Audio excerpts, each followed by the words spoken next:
नाअहल CSS officers जो हम पर मुसल्लत हो जाते हैं एक मुकाबले का इम्तिहान पास करके, और उन्हें पता पुता कुछ भी नहीं होता और वो हमारे ऊपर एक तरह की हुकूमत करते हैं। एसी डीसी लग जाते हैं, सारी 40 साल सर्विस करते हैं और आवाम के लिए इंतहाई परेशानियों के बायस होते हैं। आज तक किसी सीएसएस ऑफिसर ने आवाम की फ़लाह के लिए कोई काम नहीं किया, सिर्फ़ अपने आप कह लेंगे मशगले में और अय्याशियाँ करने के लिए और गाड़ियों को प्रोटोकॉल एंजॉय करने के लिए ड्यूटी करते हैं। और कोई चंद एक 100 में से कोई 1% होंगे ऐसे जो वाकई इस सीट के काबिल होते हैं और आवाम की फ़लाह के लिए भी काम करते हैं वो। अस्सलाम वालेकुम व्यूअर्स, एक नई वीडियो के साथ आपके साथ हाज़िर हूँ। Behzad Ahmad, change the nation हमारा यूट्यूब चैनल, इसको काइंडली सब्सक्राइब करें और नई आने वाली वीडियोस के लिए हमारे साथ बने रहें। लिंक को शेयर किया कीजिए। आज का जो टॉपिक है हमारा वो सीएसएस ऑफिसर्स हैं कि कैसे ये सीएसएस ऑफिसर्स हम पर मुसल्लत कर दिए जाते हैं। सिर्फ़ एक मुकाबले का इम्तिहान पास करते हैं और वो हमारे ऊपर ला के बिठा दिए जाते हैं और वो सारी ज़िंदगी 40 साल सर्विस अपनी प्रोटोकॉल में गुजारते हैं और ख़ूब अय्याशियों में गुजारते हैं। और इसके ऊपर थोड़ा सा हमने आपके लिए पेश करेंगे इंशाल्लाह। उम्मीद है आपको पसंद आएगी वीडियो। तो ये जो सीएसएस ऑफिसर्स होते हैं जो पॉलिसी मेकर्स भी हमारे बनते हैं, ब्यूरोक्रेट्स बनते हैं, इस्लामाबाद में पॉलिसियाँ बनाते हैं जाके, और पंजाब लेवल पे, सिंध, केपी, बलूचिस्तान में ये एसीडीसी लेवल पे जो आवाम पे मुसल्लत कर दिए जाते हैं। तो ये ज़्यादातर इनकी जो होती है 60 से 70% के करीब ये सारे मुकाबले के इम्तिहानात जो देते हैं, इनकी क्वालिफ़िकेशन जो होती है वो ग्रेजुएट या मास्टर लेवल पे होते हैं। कोई स्पेशलाइजेशन नहीं होती इनकी किसी फील्ड में। और ये बस जैसे अब हम में से या मैं अगर मुकाबले का इम्तिहान देना चाहूँ तो मुझे वो जो मुकाबले के इम्तिहान देने के लिए तालीमी काबिलियत है, मिसाल के तौर पर मास्टर्स है अगर वो, तो वो मुझे फुलफ़िल करनी पड़ेगी। और मैं कोई जैसे हमारे यहाँ पे बहुत सारे इंस्टीट्यूट बने हुए हैं मुकाबले के इम्तिहान देने के लिए, सीएसएस इम्तिहान देने के लिए। वहाँ पे आप ट्रेनिंग लें, उनसे टेस्ट की तैयारी करें और आप टेस्ट दे दें जाके। अगर आप पास हो जाते हैं तो आप किसी भी इदारे में वो आपको मेरिट के लिहाज से आपको सीएसएस एसी लगा देंगे। तो आप ऐसे तरक्की करते करते डीसी लेवल तक, फिर आगे सेक्रेटरी, ऐसे आप चलते जाएंगे ऊपर तक जब तक आप रिटायर नहीं होंगे। तो आप इस्लामाबाद में एक अच्छे ब्यूरोक्रेट के तौर पे हम पे मुसल्लत हो जाएंगे। तो इसके ऊपर बात करते हैं कि ये कैसे ऊपर चले जाते हैं। अब आप देख लें, तालीमी काबिलियत इनकी कोई इतनी स्पेशलाइजेशन नहीं करते किसी में भी। और जब ये सीएसएस का इम्तिहान पास कर लेते तो इनकी एक ट्रेनिंग होती है 6 माह, साल, जितना भी अरसा होता है।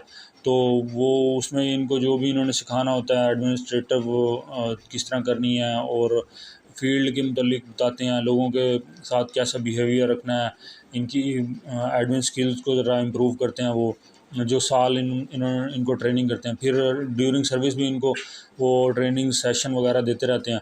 लेकिन जो मेन हमारा पॉइंट है आज की वीडियो का वो ये है कि आया कोई इनमें से कोई माहिर होता है, कोई स्पेशलाइज किसी ने किया होता है इकनॉमिक्स में या टेक्नोलॉजी में या क्लाइमेट चेंज में या पॉलिसीज़ मेकर हो एजुकेशन में या पुलिस डिपार्टमेंट में किसी, या हेल्थ के डिपार्टमेंट में, किसी किस्म का इनका कोई एक्सपीरियंस या नॉलेज नहीं होता।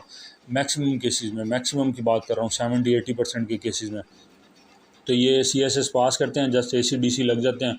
फिर आगे जब ये सेक्रेटरी पोस्ट पर, सेक्रेटरीट पोस्ट पर जाके इनकी प्रमोशन वगैरह होती है तो बिलफर्ज अगर यही सीएसएस ऑफिसर जो हैं इनमें से अगर किसी को ये इनका मेरिट इस लिहाज से बनता है, जो टॉपर होते हैं वो एलीट जो हमारे डिपार्टमेंट्स हैं उनके अंदर भेज दिया जाता है इनको।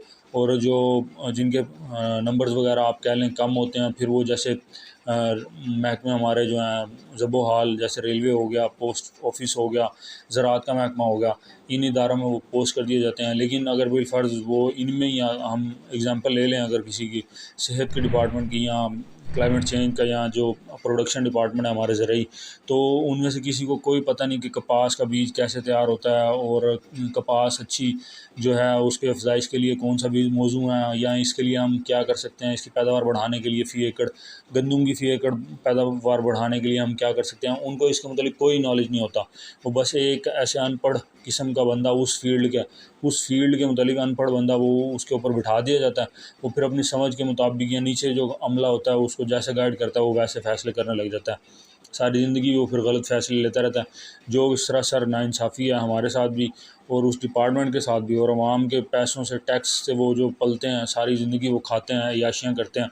और मुझे समझ नहीं आती कि इनको क्यों ये अब जैसे रिसेंटली इन्होंने पीडीएम ने इनको लैंड क्रूज़र लेके दी थी भी। वैसे आपका इतना गरीब मुल्क है, 38 सूबे जो हमारे अजला हैं उनके सब डीसीओं को आपने लैंड क्रूज़र दे दिए हैं, फिर एसीओं के लिए भी यही लैंड क्रूज़र्स आप गिफ्ट कर रहे हैं। कोई किसी किस्म की कोई तुक नहीं बनता।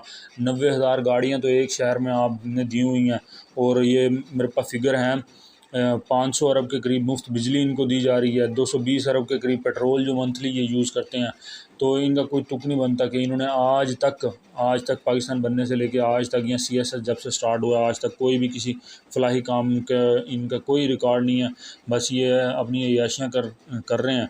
और एक सौ कार्ड मुकाबले का इम्तहान है जी, हम सीएसएस ऑफिसर हैं, हम पास करके आए हैं, ऐसे ही वो सारी ज़िंदगी इसी घमंड में ये रिटायर हो जाते हैं। तो जो कहने का मकसद है कि ये इतने पढ़े लिखे अगर हों और जिस फील्ड में इनको लगाया जाए उसके ऊपर ये काम करें और उस इदारे की तरक्की के लिए काम करें, उस इदारे को फ्लरिश करें, इस हवाले से इन्होंने कोई आज तक काम नहीं किया। जैसे अब हेल्थ के ऊपर अगर किसी अनाड़ी बंदे को लगा दिया जाए हेल्थ डिपार्टमेंट के ऊपर, अब वो जो सीएसएस ऑफिसर है या एसीडीसी है जो, अब उसके नॉलेज में और जो एक एमबीबीएस डॉक्टर है उसके नॉलेज में ज़मीन आसमान का फ़र्क है। और जो स्पेशलाइजेशन जो होती हैं उनकी डॉक्टर्स की, जो एफसीपीएस जो डॉक्टर्स होते हैं वो उनके ऊपर वो बोझ बिठा दिया जाता है आके, और उनको वो पॉलिसियाँ अजीब अजीब किस्म की पॉलिसियाँ बनाते हैं जो जिसकी नतीजा ये होता है आए दिन हम देखते रहते हैं। अक्सर यंग डॉक्टर एसोसिएशन की हड़तालें हैं और उनके मुतालबात डॉक्टरों के और पैरामेडिकल स्टाफ के मुतालबात के अजीब सिस्टम है मुल्क का। कोई सही करने के इसके ऊपर गौर नहीं करता, ना ही हमारे सियासतदान इंटरेस्ट लेते हैं, ना ही हमारे अदलिया इंटरेस्ट लेती है इसके ऊपर, ना ही जो हमारे यही जो ऑफिसर आगे जाके ब्यूरोक्रेट्स बड़े बड़े बन जाते हैं, पॉलिसी मेकर्स बन जाते हैं, जिसका इनको अलिफ से बे तक पता नहीं होता और पॉलिसियाँ बनाते हैं और वो हम पर इम्प्लीमेंट हो जाती हैं। ये हमारी आवाम के अंदर से निकलते हैं, ना ही हमारी आवाम को ये शऊर है कि हम इनसे कैसे निजात हासिल करें।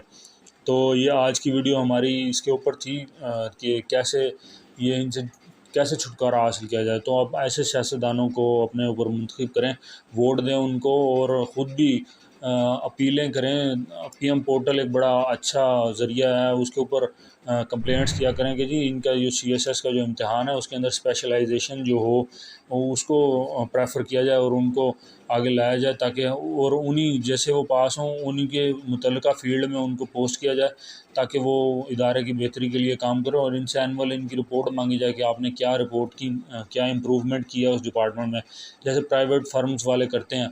अगर उनको इस काबिल वो समझें इदारे में रखें, नहीं तो उनको किक ऑफ किया जाए ताकि वो ऐसे ही हमारे टैक्सों पर जो बिला वजह की तनख्वाहें लेते हैं और कारकर्दगी उनकी सिफर है तो वो भी इंजॉय ना करें, ताकि हमने भी अपने खून पसीने के कमाई में से टैक्स देते हैं, हमें भी कोई जवाब देने वाला हो और हमारे बच्चों के लिए भी कोई फैसिलिटी क्रिएट हो आगे मुस्तकबिल में मुल्क में, ताकि वो भी फैसिलिटेड हो सकें। तो आज की वीडियो यहीं पे ख़त्म करते हैं। इंशाल्लाह नेक्स्ट किसी और मज़ीद अच्छे टॉपिक के साथ आपके साथ हाज़िर होंगे। तब तक के लिए बेज़्यादा अहमद को इजाज़त दीजिए। साथ साथ मैं ये कहता चलूँ हमारा चैनल चेंज द नेशन, इसको सब्सक्राइब करें, इसका लिंक शेयर करें और बेल आइकन को लाजमी प्रेस कीजिएगा ताकि नई आने वाली वीडियो का नोटिफिकेशन आपको मिल सके। तब तक के लिए अल्लाह हाफ़िज़। अस्सलाम वालेकुम व्यूअर्स, क्या हाल चाल हैं? उम्मीद है